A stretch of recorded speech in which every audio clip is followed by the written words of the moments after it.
का जन्म हुआ था, जिसमें हम सभी मुस्लिम दलित वर्गों को उठाकर एक समाजक श्रेणी ला के खड़ा कर दिया। उन्होंने ये समझाया कि कैसे अपने जीवन के संघर्ष को झेलते हुए आगे बढ़े। इंसानियत की परिभाषा अभी के इंसान जो है सिर्फ अभी जो व्यक्ति आगे ऊपर उठ जाते हैं, नौकरी में चले जाते हैं, ये सोचते हैं कि हमसे बड़ा कोई नहीं है। आप अभी की जो धरातल की वास्तविकता देखेंगे कि अगर हम आगे बढ़ जाते हैं तो हमारे जो पड़ोसी है, आस पड़ोस है, समाज है, उसे छोड़ कर कहीं शहर में जाकर बस जाते हैं। क्यों? क्योंकि हम जानते हैं कि भाई अगर हम यहाँ पर रहेंगे तो हमारे जो भी आने वाली पीढ़ी है उनके जैसे ही बनेगा। लेकिन जो व्यक्ति शिक्षित बन जाते हैं उसको सोचना चाहिएगा कि अगर हम पढ़ लिख गए और जो भी हमारे सहपाठी थे या हमारे परिवार थे या आस पड़ोस थे, हम इन सबको छोड़ के आगे चल जाते हैं, हमारे आने वाले जो भी भविष्य हो हमारे लिए तो अच्छा हो जाएगा। लेकिन जिनके साथ हमने बचपन गुजारे, जो साथी हमारे बचपन के थे, वो सबके हितों की रक्षा के लिए कुछ न कुछ करना चाहिए। अगर डॉक्टर बाबा साहब भीमराव अम्बेडकर वो भी सोचते कि हम इतने पढ़ लिख गए, हमारे पास इतना शिक्षा आ गया, इतना शक्ति आ गया, हम इन सभी दलित वर्गों को छोड़ कर हम चल जाते हैं, विदेश में रह सकते हैं, इतना समझते थे। उन्होंने अपने बच्चों को त्याग दिया, त्यागने करते यहाँ पे वो कुछ बीमारी के कारण मृत्यु को प्राप्त हो चुके। लेकिन उन्होंने सोचा कि अगर आज हम इस जो भी दलित वर्ग उसको छोड़ देंगे तो हमारे समाज कभी उत्थान नहीं कर पाएगा। वो समझ गए थे कि अगर आज हम पढ़ लिख कर इतने समझदार हो गए हैं तो हमारे समाज को बनाने के लिए इससे बड़ा कोई असर सहारा नहीं है। इसलिए उन्होंने कहा कि जब तक हम शिक्षित नहीं बनेंगे तब तक हम ये नहीं समझ पाएंगे कौन हमारा शोषण कर रहा है और कौन इंसान हमारे हितों के लिए सोच रहा है।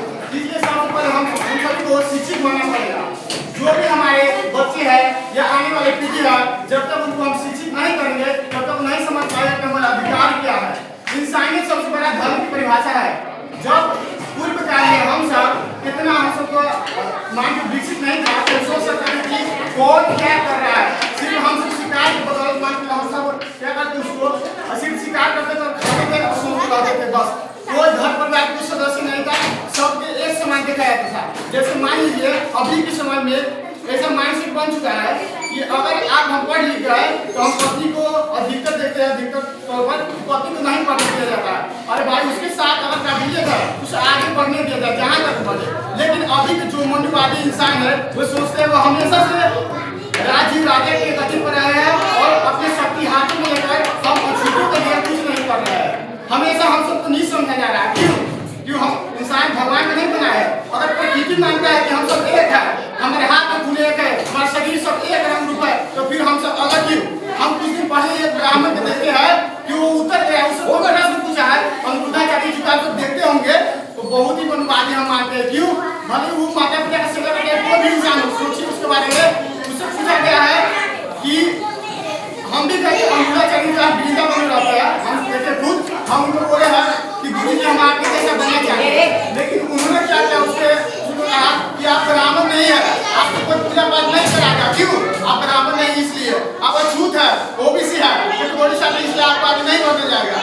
वो सोचते हैं उनसे पूछे तो फिर क्यों? हम सब एक इंसान को भगवान को बनाए नहीं, आप भगवान को मानते सब समाज का हाथ पर है।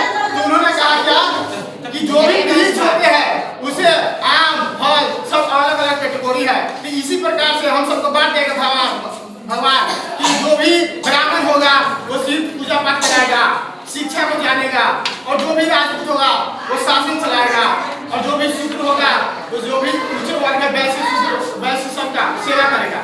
क्यों? क्योंकि उसके शक्ति हाथों में है। ब्राह्मण जो कहते थे वही करता था।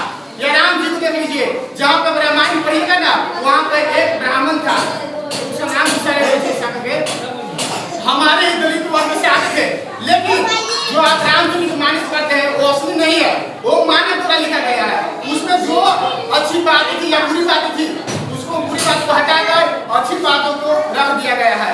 समझ गए? एक दलित वर्ग था हमारे से बीच